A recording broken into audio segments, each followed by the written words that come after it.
Hello and welcome to Sprint to Sociology. So today we are going to begin our first real chapter, Introduction into Sociology for UPSC. The earlier three lectures were more of an introduction. We introduced some of the concepts, right, which we will see how they'll be used here and how those concepts have influenced our thinker. And so if you haven't checked those videos out, you can go back and watch them. I recommend that you watch them before watching this one. Also, I want to remind you that we have two courses, a free course and a paid course. In the free course, all videos and content will be available on YouTube, and we have regular answer writing discussion and doubt solving sessions on the Telegram channel. The paid course is for a more personalized mentoring session for May 2018, where notes and references will be provided for each chapter, along with individual down solving and answer writing sessions in a test series. And we'll also be bringing other people who have cleared using sociology and selected civil servants for regular interactions. So let's begin. So in this lesson, we'll be doing some of the core concepts of Durkheim as given in the syllabus. The syllabus basically asks for four things, which is social facts, his theory of religion, division of labor, suicide, and society. Right? We will be doing it first by introducing what exactly Durkheim looks to answer. What is the central question he is addressing? Then we look at some of his concepts, like the concept of social fact, which he used to produce a science of sociology. We will be seeing some of his theories in religion, how he came up with a theory which explained how re- religion formed in its most elementary form and what are its functions. We'll see his theory on division of labor, right? Division of labor means how in society labor is divided among the people. Like, for example, in a household, a traditional household, labor is divided via the sexes.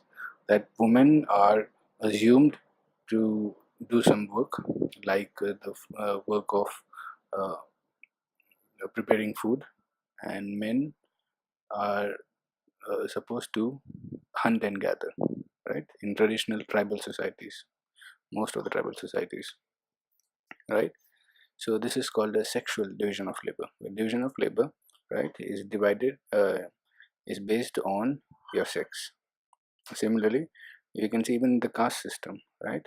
Uh, in the caste system, the different castes were supposed to perform specific occupations according to their caste, right? So this is division of labor in caste.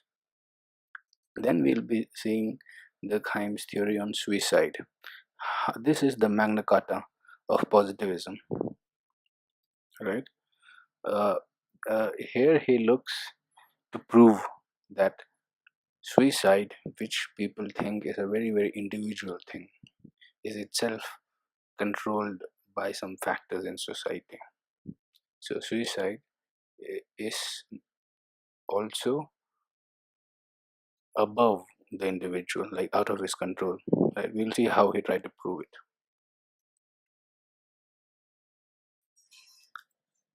And we will end with the review of some of the UPSC questions and a general idea of how to approach them.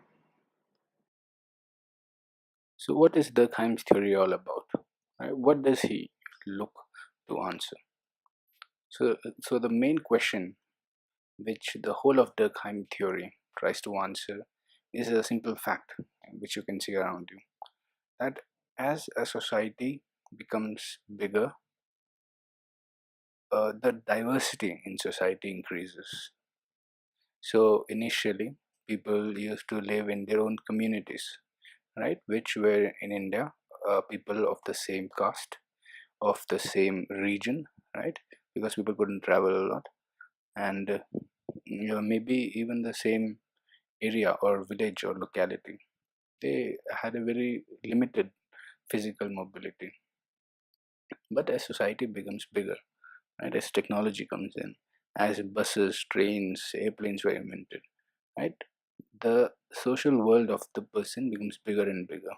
He meets more people from different backgrounds. So initially, people used to believe only in one religion, maybe their own religion. But as the world became bigger and more connected, they came across people from other religions. They came across people from other races, other castes, right? So the cultural diversity increases. But at the same time, uh, Durkheim believed that a shared sense of values and morals is required for society to be held together, right? So initially in simple societies, it was religion, the same religion followed by everyone, right? Everyone believed in a common set of values, common principles. Um, but as society becomes bigger, the diversity increases. Then these values and norms need to expand, to encompass. That means to bring together this diversity. Otherwise, society will collapse. There will be too many divergent forces, right? So, how can this happen? That was Durkheim's question. What should be these shared values and morals, right? And what should be this new unity in society? So, this question we can even see happening around us. The reason the Bhima Koregaon incident, in which you saw some intellectuals, were writers, poets, were arrested by the police on charge of conspiracy against the nation, right? But the broader point was that uh, they represented a lot of diverse forces, right? They represented Dalit voices, right? Some of them were feminists, right? So a lot of different ways of thinking. But again, the charge against them was that they may break the unity of India, right? But the counter argument on the other side was, which was also given by the I think ex Law Commission chairman, that and even the Supreme Court, that you need to allow these kind of voices as a pressure valve, right, in democracy, right? So so what they were trying to say, that is that this shared values and norms is belief in democracy, right? In belief in the democratic process. So this shared values and norms will not allow the diversity to break the nation. Instead, it will allow uh, this diversity to form a nation, to come together, right? So this is a way you could see Durkheim's question, how it is being asked even today.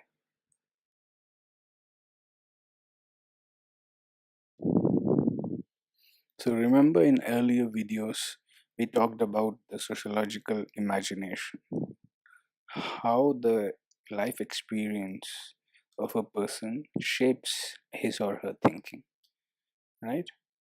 Um, and sociology is all about realizing this fact, that your life chances, right? What decisions you make, what you might become, right? Your behavior, etc. The society and social forces have an effect on those, right?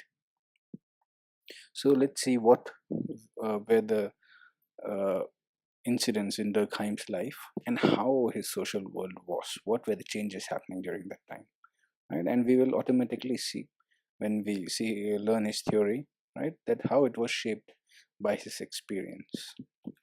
So let's begin with the biography of Durkheim. So Durkheim was born in France in 1858.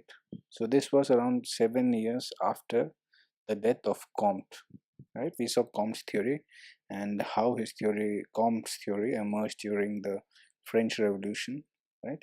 So Durkheim was born after the French Revolution. Durkheim had a religious upbringing. He was Jewish, and his father was a rabbi. So a rabbi is like a Jewish priest, right? And he studied religion during his early days, and he also was becoming a rabbi himself, right? But in between, he started with education, secular studies, and he was a very good student, right? Later, he studied philosophy, right? During that time there was no subject such as sociology, right? Comte has just introduced that there could be such a subject, right? So he actually became the first teacher of sociology in France. Some of the books written by Durkheim were The Division of Labor in Society, right? The Rules of Sociological Method, right? And Durkheim passed away in 1917, just after, yeah, during the First World War. After he learned that his son himself had passed away in the war. So this was briefly his biography. Now his social world, what changes were happening during that time. Right, during Comte's time, we saw how rapid social change was happening. Right, there was a lot of political instability. Right, a lot of traditional uh, ways of thinking were being challenged, like monarchy was being challenged. Right, a republic was set up in one sweep.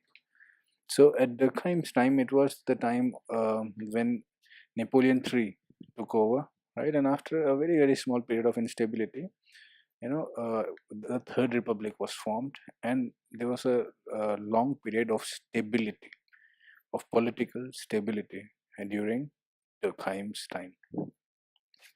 Also, because of this stability and the coming of the Industrial Revolution, railroads were built in, right? People could now move faster, right? They could travel, work became connected, uh, and because of this, industrialization spread, right? And financial growth happened. People's per capita income increased, and industrialization and mobility led to urbanization, right? More and more people started living in cities, right? Large and competitive markets developed. That means Durkheim saw that as society becomes more and more complex, right, division of labor increases. Right, earlier maybe a carpenter used to make the whole of the cloth himself, the shirt and pant. But when he works in a factory, right, he specializes in only one thing. That is how factory works. Each worker specializes in one thing, and everyone comes together to create the whole. Right, so this is division of labor. It makes things faster and cheaper because of economies of scale. Right, so he saw this happening. Right, markets were becoming more and more efficient, and finally there were a few laws. Like in our previous videos, we saw how Nicholas Condorcet, right, the creator of the encyclopedia, he reformed the French education system, and he separated religion from education. Right, he was the founder of secular education. So his work was coming to fruition during Durkheim's time. Right, the Ferry laws were introduced to separate religion and education. Right, and a lot of importance was being laid in education.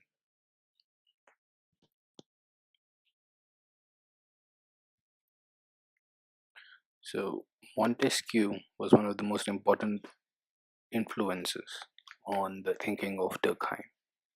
Right, so Montesquieu is famous for his law of separation of powers. Right, that if too much power is concentrated in one person, it leads to corruption. That's why you have separation of powers. like we have between the legislative, executive, and the judicial branch, right? In checks and balances. So for Durkheim, what Durkheim took out of Montesquieu was that Montesquieu had argued that there are some conditions needed, which define what a social science is. That is, the principles of social science. Right. So Durkheim took these principles of social science, which were laid down by Montesquieu, to argue for a science of society, which is sociology. So the first condition for sociology to be scientific is that it should be have a definite subject matter, right? And this brings us to the first part of the syllabus, which is social facts. For Durkheim, the subject matter of sociology is simply social facts, right? So, what are social facts? So, I will give you a definition, right, which you can use in the examination. Before that, let's just understand what social facts are. So, social facts are aspects of social life that shape the behavior of individuals, right? Like in our previous videos, we talked about how society shapes your behavior, right? So that is simply that is called as a social fact. Individual behavior can be influenced in two ways. This is the nature versus nurture debate. Some people argue that it's the environment around you, right? Your parents, your school, your friends, and some argue it's you're born with some personalities, right? Sociology just deals with the nature part, how your environment shapes you as an individual and your behavior. So think of a person trapped in a room, right? There is a room, but it only has 2 3 doors and a window, right? And the rest are walls. So the individual, even though he's free to roam inside the room, the only way he can go out is via the limited choices he has, which is the 2 3 doors and a window, right? He cannot go through the walls, or he cannot go through any other way, right? So the choices the individual has is limited. So Durkheim argues that you should think about society the same way. Instead of the physical room, you have social facts, and social facts limit the choices a person has within society. Well, the most important thing to remember is that social facts can never be reduced to the level of the individual, right? They're always above the individual.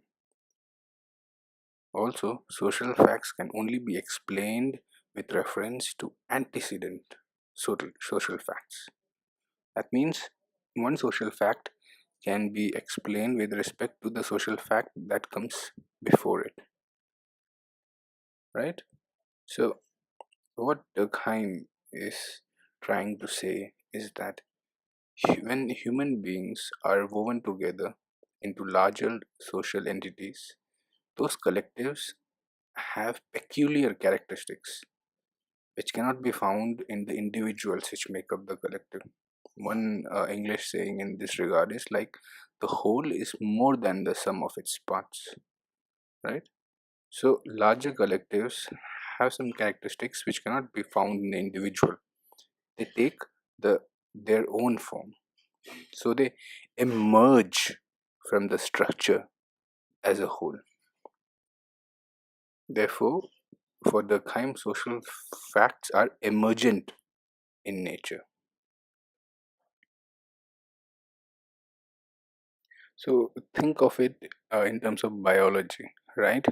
Individual cells make up, come together to form life as we know it, right? But this life cannot be traced back to individual cells or the physics and chemistry of the thing. right? We have entirely new subject to study it, which is biology. Similarly, we have sociology to study this new phenomena which emerges out of groups, like density, regulation, and which is required, cohesion, birth rate, suicide rate of the group, which cannot be found in the individual people.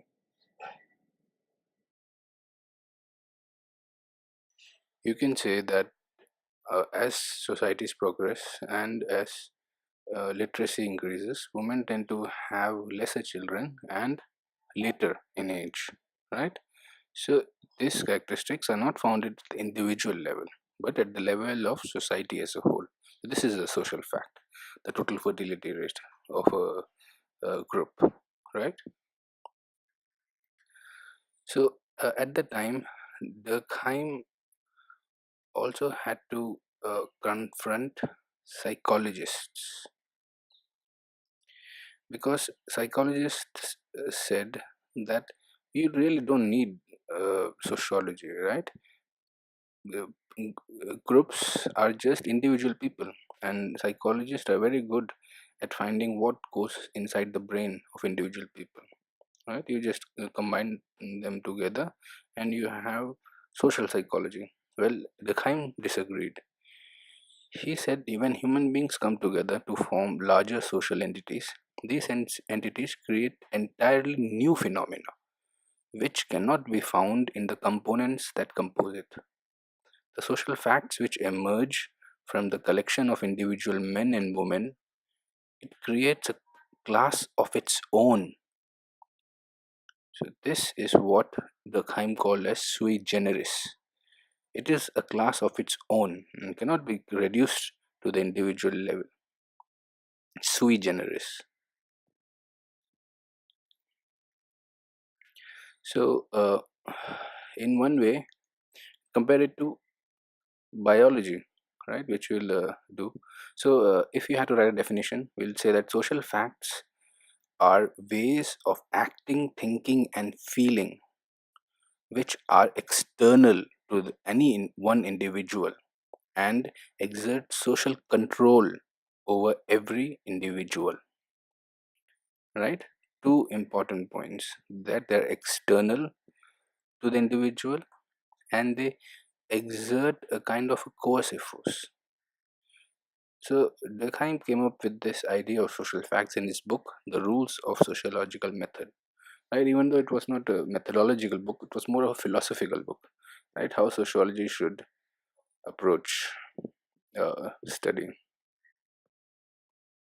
So, in the definition, we saw two important points. That first, social facts are external to the individual, right? So, they are out of individual control and they cannot be reduced to individuals.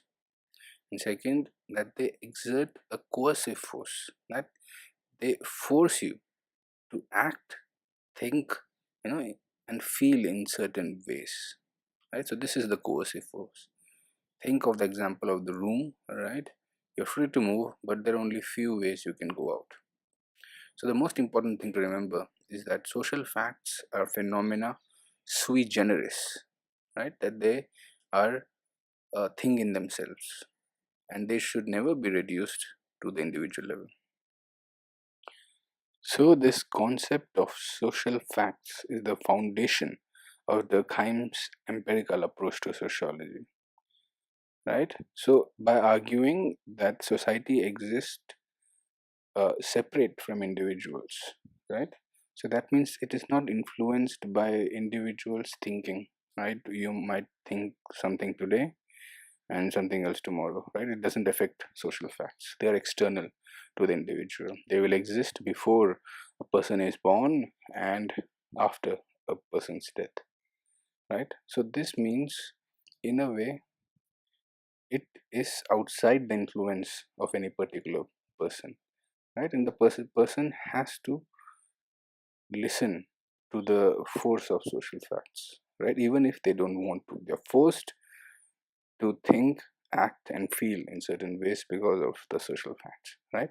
So by saying that social facts exist outside of the individual are not influenced by individual control, right? Durkheim is trying to argue for a scientific sociology, right? There is this thing, which is mysterious, right? It has certain rules and thus, forces people to act in certain ways, right? So it is, in a way, you could say, like gravity, right? What Newton had discovered.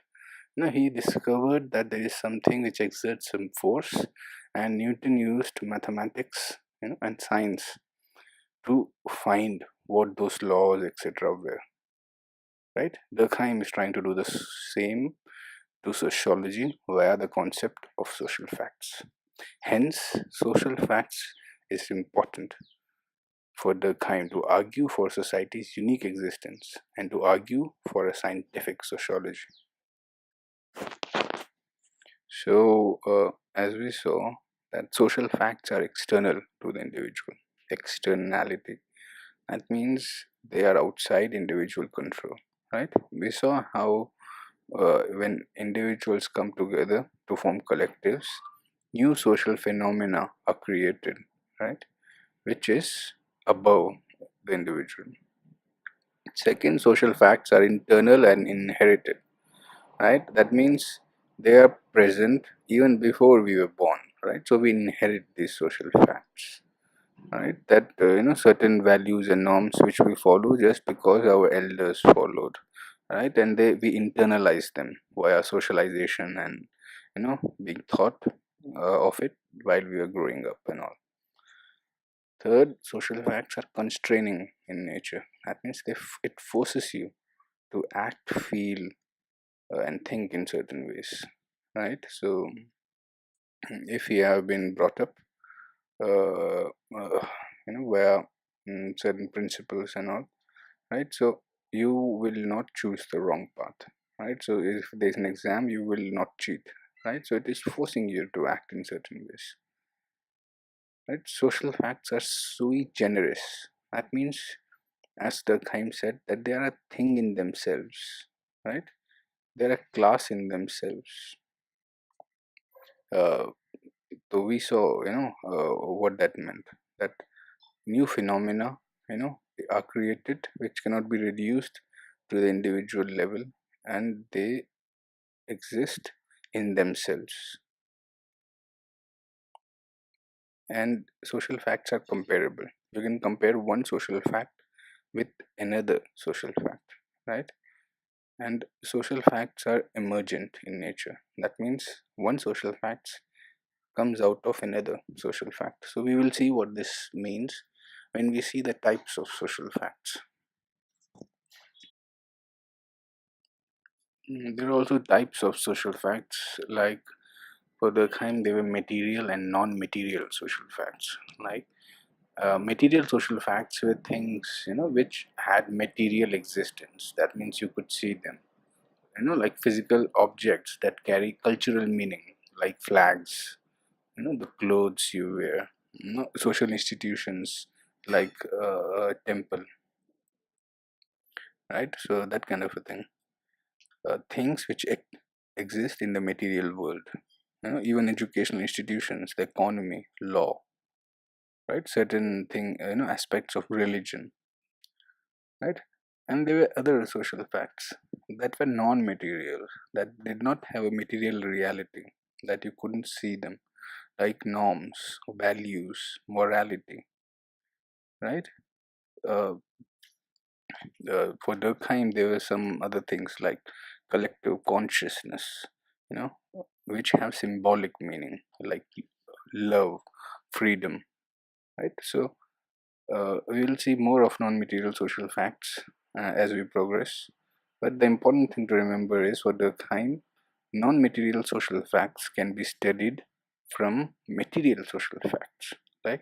So remember, one of the characteristics of social facts we saw were that they were antecedent in nature. Right? So one social fact is derived from another. So here we can see what he meant. Right?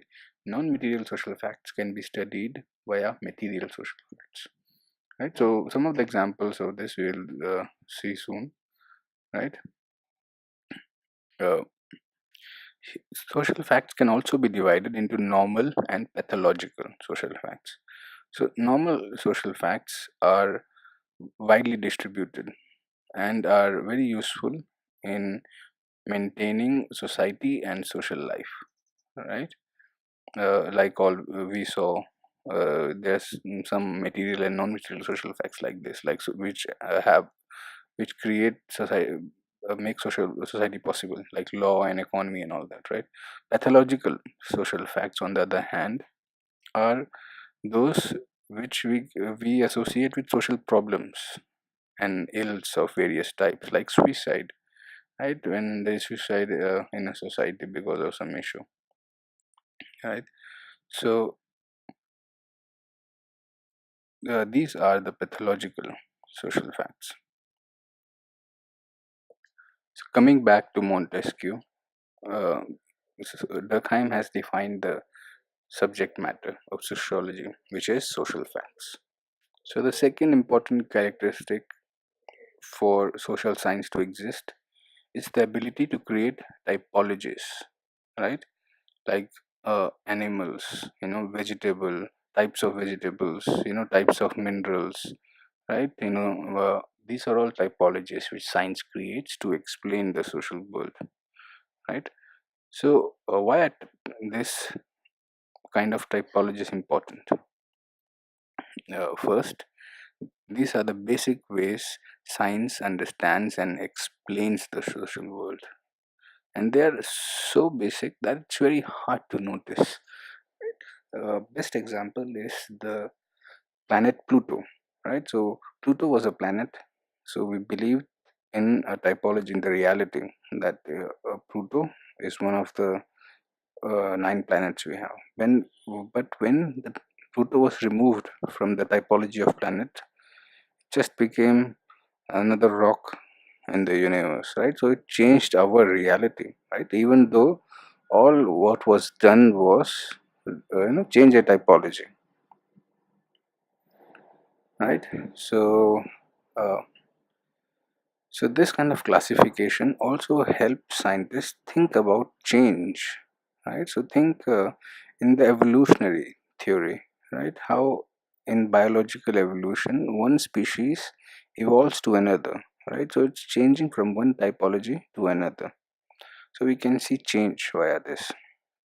So and Durkheim's most famous typology was mechanical and organic solidarity. Right? We'll see what that means. He used this typology to explain how societies have changed and evolved over time. So, the third quality required to qualify as a science was that sociology must discover causal laws. That means a cause effect relationship, right? So, even though typology is important, it is not the real goal of science. The power of science is in the ability to predict, right? And prediction is based on laws, right? Like Newton's law of gravity, right? Using that law, you can predict the motion of objects. Similarly, in society, as Durkheim has said, the society exists above individuals and apart from them, and it displays new phenomena which cannot be seen in the individual level, right? And the goal of sociology is to find laws which control or govern these phenomena, right? So if societies are not subject to laws, no social science is possible, right? So that's why Durkheim took all this effort to come up with social facts. So uh, the most important point to see is that to discover laws of society, society has to be independent of individuals. It cannot be just individual decisions and actions. Society has to have its own laws, right? Uh, Now, the fourth condition which is required for a science to exist is the method, right? The way to study it. So, we must possess a method appropriate to the nature of the things to be studied. And this is the scientific method which Durkheim says applies to sociology as well. Uh, as we saw in our previous videos, even in the scientific method, there were two approaches: the inductive and the deductive approach.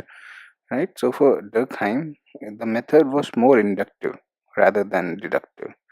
That is, moving from observations to general statements rather than deducing from universal laws. Right. So, as Durkheim also said that Montesquieu also believed in the primacy of the inductive laws, and so did Durkheim.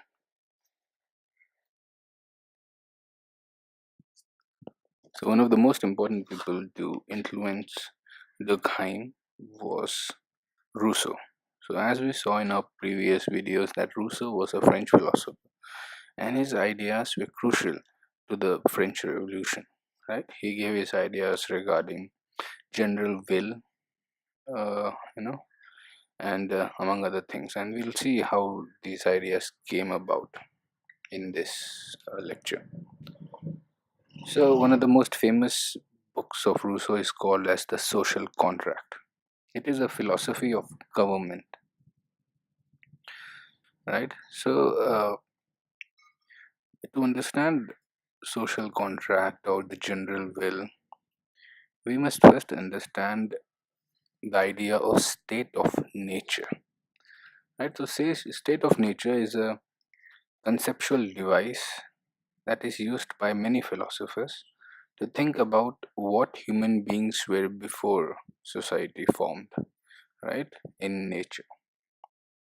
Now, one of the most famous philosophers who gave this idea was Thomas Hobbes. So, for him, this is his famous quote that human life apart from society was nasty, brutish, and short, and that humankind was perpetually in a state of war, right, against each other. So for Hobbes, state of nature was brutal, right? Everyone, there were no rules, no laws. Everyone was fighting against each other. But for Rousseau, it was different. It was the opposite.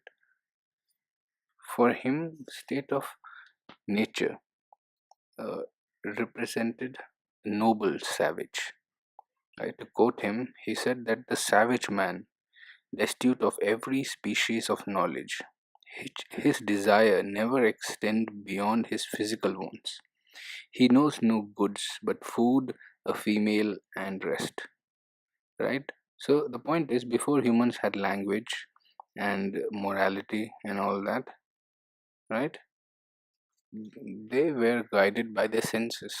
Did not have the ability to think forward, right? Delayed gratification. That is what makes humans unique, right? That we can think and do something which will help us later on, like you're studying in your early days so that it helps you later on in life, right? So this is delayed gratification, whereas animals do not have that. Like a dog, right? It cannot think, right? You show it food and it will start having saliva in its mouth, right? So they work on immediate gratification. So for humans, immediate gratification, according to Rousseau, was simple physical desires: food, sex, and sleep. Right? Humans lived like other animals in a give and take relationship with the physical environment. So, this is not to say humans were immoral. The concept of morality was non existent during that time. Right? Though natural man is not evil, he is not good. Morality does not exist for him. If he is happy, he is not aware of being so. So, this was the state of nature according to Rousseau. So, why did society then come into place? So, from the Hobbes perspective, it is easier to see. Since Hobbes said the state of nature was brutal, everyone was at war with each other, right? So, society came when everyone gave up some of their freedoms so that there could be peace, right? So for Hobbes, people give up self sovereignty in the favor of the guiding power of society, because without it, humankind will always be in war with each other, right? Because my reason uh, to do something is no less valid than yours, right? I judge things as mine and you judge things as yours. So without an external authority, there is no way we can settle a fight, right? But if we both give up our will to an external authority, we can live more peacefully, right? Like the police, right? We assume that the police will take the correct judgment, or the judges, not the judiciary, right? So it's like that.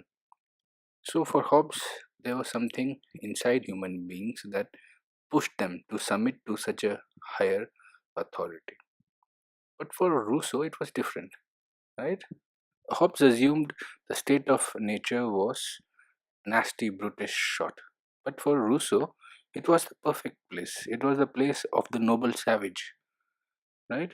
It was what Rousseau quoted as, a natural harmony of humankind with nature. Imagine a perpetual springtime on earth. I cannot see how they would ever have surrendered their primitive freedom, right? Perpetual springtime is like that ideal place where everything is beautiful and it lasts for eternity, right?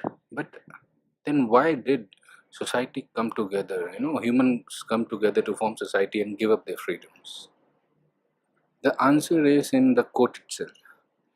Perpetual springtime don't continue. So there are a lot of ways in which this could have happened, like maybe the environment changed, or human beings were no longer able to sustain their lives as individuals. So the resistance men encountered in nature stimulated them, right? In this struggle, humankind developed language and the ability to cooperate socially, right? Maybe nature was too brutal, right? Maybe to live longer, they needed to come together. So, social cooperation not only helped in their survival, it also helped them create a surplus and new needs, right? So, thus, society emerged and began to develop in complexity and power. The ideas of ownership and inheritance developed at some point, and this led to coming of things like alienation, exploitation, oppression. So, to quote Durkheim, society as it is today is certainly a monstrosity that came into being and continues to exist only through a conjunction of accidental and regrettable circumstances. So, what Rousseau and Durkheim are saying that it's good that our past was so good, right? Human beings lived in paradise, a kind of ideal world, but it was to be short-lived because of a lot of uh, external factors. And once we moved from that point, we can never go back. That was the main point. We can never go back. So we have to make do with society, and we have to make sure society can offer us the same relationship we had with nature during that time. So Uh, so for Rousseau, this fall from grace not only destroyed the natural state of humanity, it also made it impossible to return. Right. So the problem now remains that the new social environment has to be managed. We can at least try to create such a relationship which existed before. So now this is the concept of state of nature for Rousseau. There is another thing which Rousseau asks us to see. So till now, all the political science philosophers and all, they look at different forms of government to understand society, right? They look at power and how government comes into existence and how the governments operate. Rousseau tells us that we have to go beyond the government. We have to look at something more basic, something that existed even before governments and political theory came into being, right?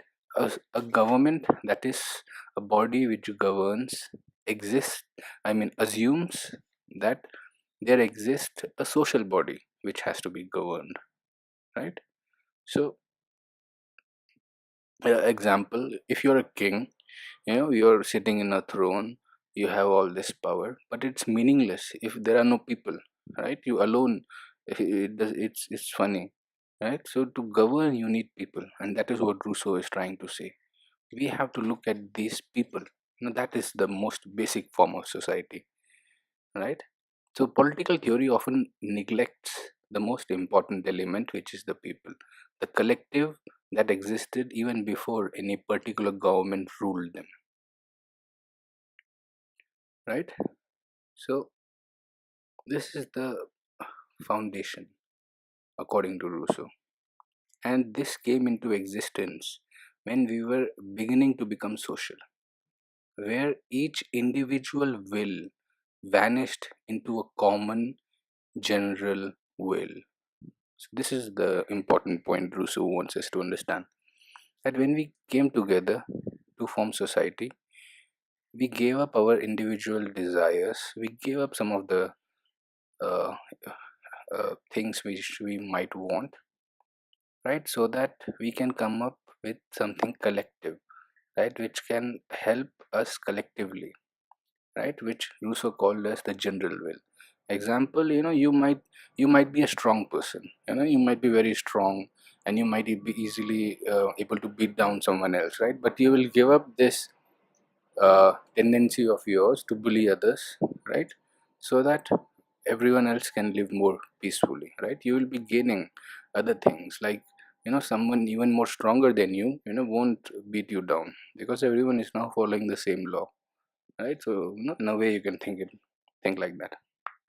So this is the concept of general will, and according to Rousseau, it is sui generis.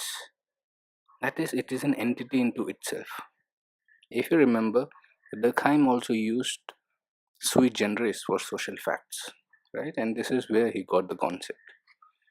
By incorporating each individual will into the general will, humans create a force that is something greater than them, that transcends them. That means it is above them, right? Under which each individual is equal. So, this moral force is by its very nature, it creates and imposes inflexible laws that no one can use for his or her advantage.